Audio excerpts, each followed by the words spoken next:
Okay, welcome class. We're going to figure out how to do some research. I'm going to show you step by step of how I would do it. You can do it similar to this, or if you know of another way to do it, please feel free to research as you wish. As long as you nail the requirements, I think you'll be great. So I was assigned the mitzvah Pidyon Haben. Unfortunately, you won't be able to do this mitzvah because I'm already doing it.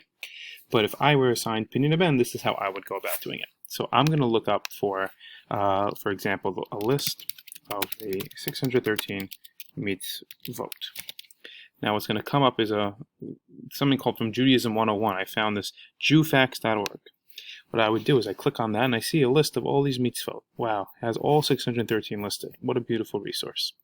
So what I would do now is I do Control F, however you would search for things in your computer, and this little screen pops up here and it asks you to type in something there, whatever you want to find. So I would type in firstborn, because I have Pidyon Haben, which is redeeming the firstborn in English. I would give you the English translation. So here pops up the firstborn. Number 368 on his list is to redeem the firstborn human male. And he gives you the sources from the Torah, and he gives you other links to click. So I know these two are talking about animals, and this one is talking about human beings. So that's why I'm going to choose this one to look up. But you would probably have to look up all three. So I'm going to go to Sefaria. That's the next step. I'm going to go to Sefaria. Let me bring that down so you can see. So I'm going to type in Sefaria.org. Now, what's going to come up is the Sefaria homepage, which should be familiar to everybody. I'm going to click Tanakh. I'm going to click Numbers. I'm going to go to, what did he say? Just double check. He wanted numbers 1815. So I'm going to go to 18, and I'm going to scroll down to Pasuk Yud 15, Tesvav. Okay, so now I have it. I want it in both Hebrew and English. So I'm going to look up Pasuk 15. They call Pater Rechem Chol Basar, etc., etc., etc.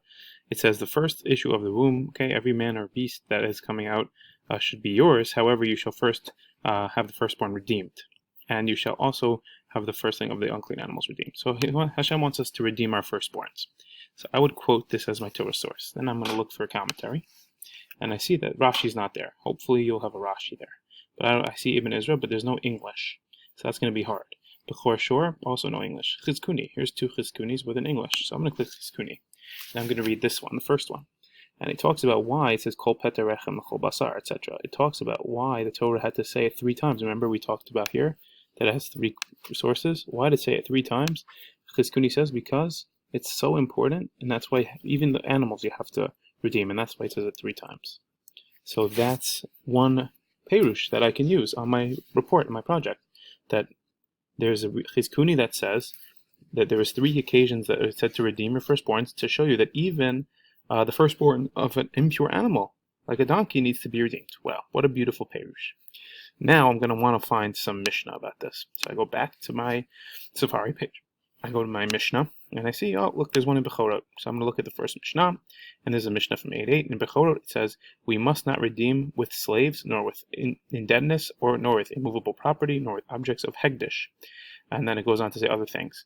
So this is another Mishnah we can learn, that you can use, that a person's not allowed to redeem their firstborn child with a slave, with property, with objects that are kadosh for the Beit HaMikdash.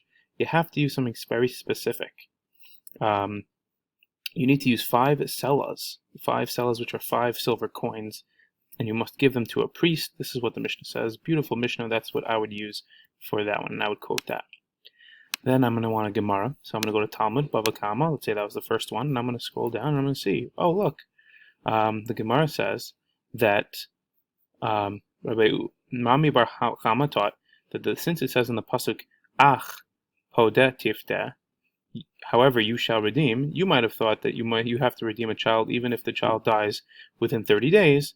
The pasuk says, however, ach is an extra word to teach you that you do not have to redeem a child unless the child is 30 days old. So from this Gemara we learn that the Pidyon Haben happens after the 30-day period. That's when you would redeem your child, just in case, just to make sure that the child lives 30 days. And that is when the Pidyon Haben happens, and that's actually when we do Pidyon Haben, after 30 days. Beautiful. So now I have a Torah source, a Perush, a Mishnah, a Gemara. Now I'm going to want halacha. So I'm going to go to the halacha. I'm going to look for either Sefer HaChinuch or Sefer Mitzvot. They have both of them. Here, Sefer HaChinuch is probably the best one. It has English. I'm going to click on it. I'm going to read all about my mitzvah, and I'm going to quote it in my project and explain it and summarize it between the two people, partners in the project. That would be my halacha. Then I'm going to want practical applications, because Shulchan Aruch is not mentioned here. I'm going to want practical applications.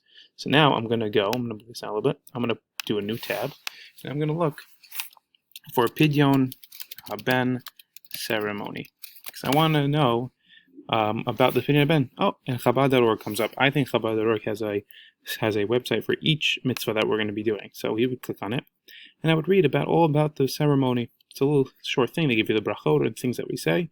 And I would read about Pidyon Ben, and I would write a little summary of what I learned practically, what we do in 2020 for babies born that would need redemption. And then I would look for 2 pictures of Pidyon Ben. Pictures, something like that. And I would, copy and paste a picture from here.